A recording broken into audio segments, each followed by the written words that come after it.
Over here is how you would use the cooling curve of a substance called naphthalene.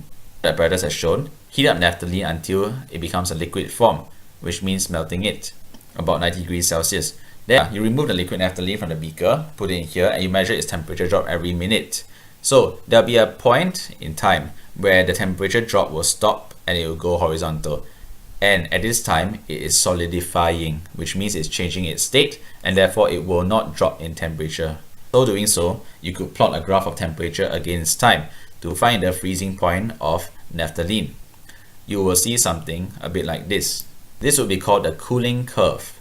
Now, some of you are wondering why I don't start with a gas, since gas has the highest energy level. Yes, it is possible to start with gas. However, in normal experimental situations, it is difficult to start off with a high temperature gas and make it coalesce into a liquid.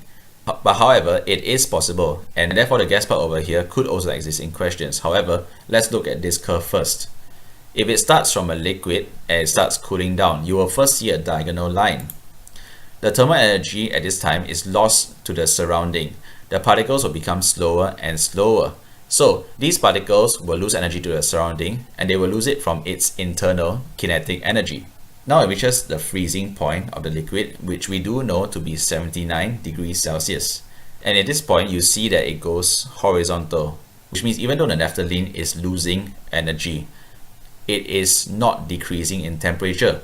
This is because freezing or solidification is taking place.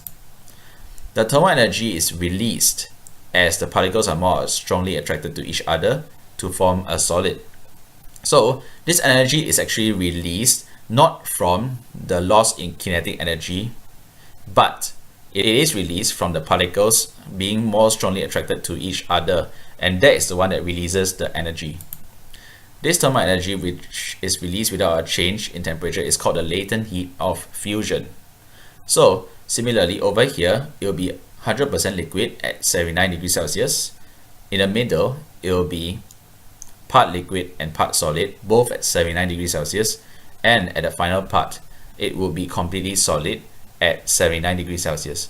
Then, at this point, once it is completely solid, only then can it continue to cool down. So, this one will be completely solid. The thermal energy will once again be lost to the surrounding. The particles will become slower and slower, therefore losing its internal kinetic energy. So, to summarize, the latent heat of fusion is the amount of thermal energy required to change a substance from the solid to liquid state, or from liquid to solid state, without a change in temperature. The latent heat of vaporization is the amount of thermal energy required to change a substance from liquid to gas state, or gas to liquid state, without a change in temperature.